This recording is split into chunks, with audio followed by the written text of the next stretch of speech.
بسم اللہ الرحمن الرحیم۔ مدینے کا بازار تھا کہ ایک تاجر بڑے ساز و سامان کے ساتھ تجارت کے غرض سے مدینہ حاضر ہوا اور اپنا تجارتی قافلہ بیچنے میں مصروف ہوا۔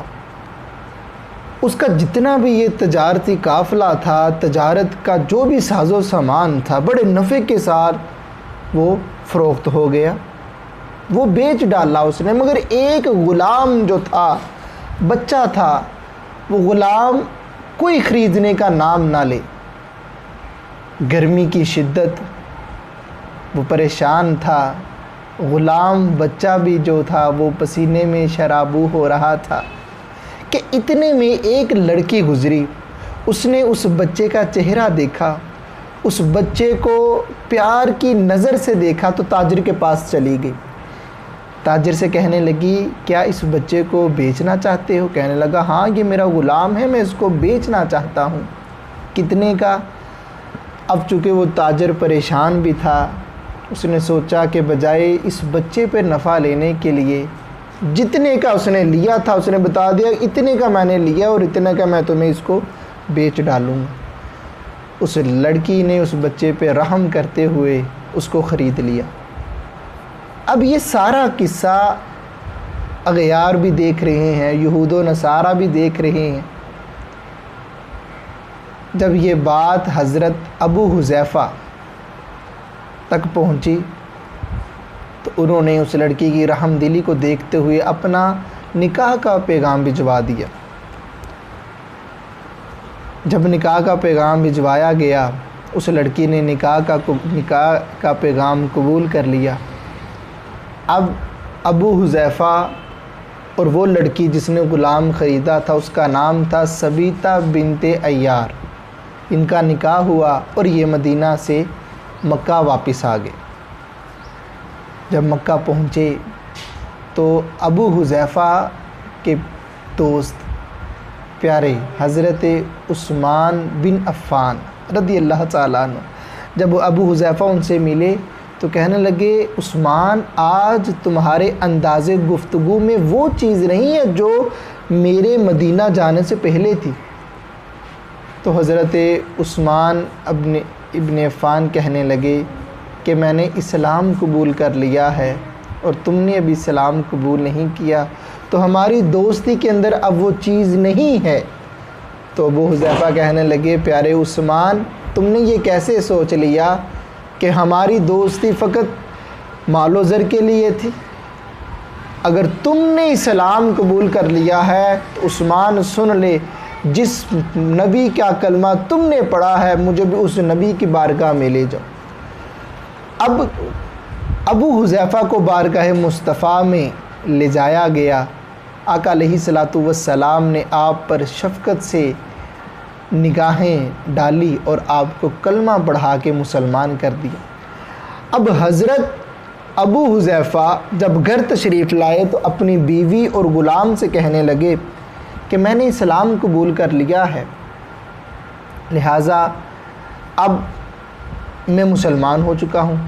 تو بیوی نے اور غلام نے کہا، اگر ہمارے سردار نے کلمہ پڑھ لیا ہے تو ہم بھی مسلمان ہو رہے ہیں۔ اب حضرت ابو حذیفہ نے اس بچے سے مخاطب ہو کے کہا، بیٹا چونکہ تم بھی مسلمان ہو چکے ہو تو لہٰذا میں تمہیں آزاد کرتا ہوں۔ وہ بیٹا کہنے لگا، اگر آزاد کر بھی دیں گے تو میرا تو اس دنیا میں کوئی ہے نہیں، میں کہاں جاؤں گا، لہٰذا میں آپ کے پاس ہی رہنا چاہتا ہوں۔ تو حضرت ابو حذیفہ نے آپ کو اپنا منہ بولا بیٹا بنا لیا اور آپ کو تعلیمات قرآن پر عمل کی تاکید فرمائی۔ حضرت ابو حذیفہ کا وہ لیپالک بیٹا جو تھا قرآن پاک پڑھتا رہا۔ جب قرآن پاک پڑھتے رہے، تعلیم اس کی حاصل کرتے رہے تو وقت پڑ گیا ہجرت کا۔ اب آقا علیہ الصلوۃ والسلام سے پہلے جن اصحاب نے ہجرت کی ان میں حضرت عمر فاروق رضی اللہ تعالیٰ عنہ بھی شامل ہیں، اور آپ کے ساتھ ابو حذیفہ بھی، اور ابو حذیفہ کے ساتھ یہ ان کا لیپالک بیٹا بھی۔ قرآن پاک بہت خوبصورت پڑھتا تھا۔ جب یہ مدینہ میں پہنچے تو وہاں پہ نماز کا وقت تھا، تو امام کی ضرورت پیش آئی تو ابو حذیفہ کے بیٹے کو آگے کر دیا گیا۔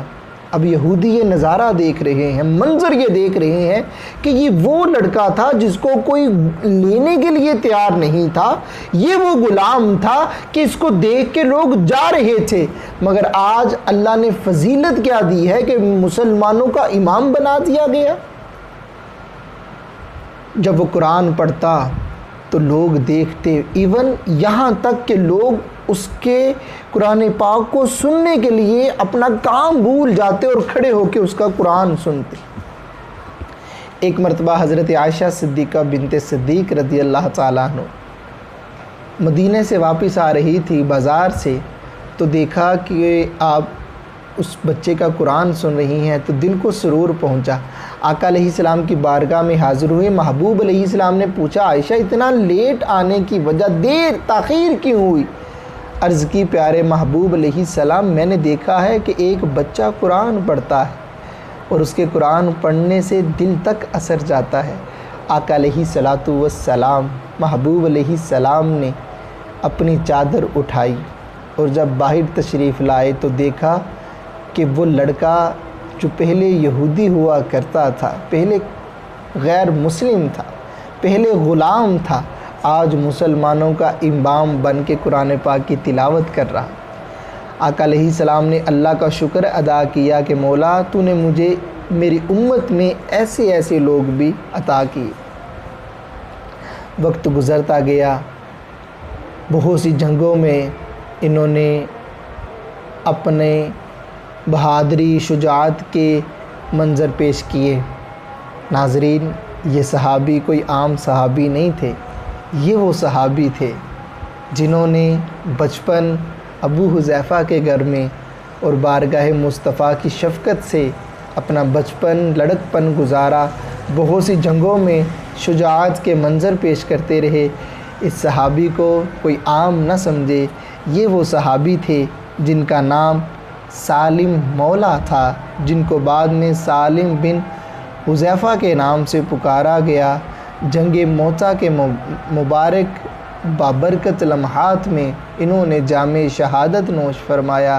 بات کرنے کا مقصد اور مدعا فقط یہ تھا کہ جو اسلام کے لیے اپنی زندگیاں وقف کر دیتا ہے، خواہ وہ غلام ہو، خواہ وہ اسیر ہو، خواہ وہ فقیر ہو، جو اسلام کے لیے اپنی زندگیوں کو وقف کر دیتا ہے، اللہ پوری کائنات کو اس کے لیے بنا دیتا ہے، پوری کائنات اس کے لیے وقف کر دی جاتی ہے، پوری کائنات کے اندر بچنے والے لوگ اس کی بخشش و مغفرت کرتے ہیں، اس کے لیے اپنے سروں کو ادب سے جھکا دیتے ہیں۔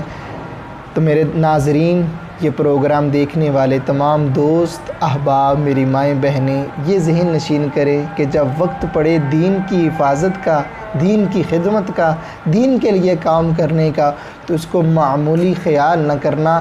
یہ وہ بابرکت وقت ہوتا ہے کہ جب اللہ انسان کو فضیلت عطا کر دیتا ہے، اللہ انسان کو افضل بنا دیتا ہے۔ اللہ تعالی ہم سب کا حامی و ناصر ہو۔ وآخر دعوانا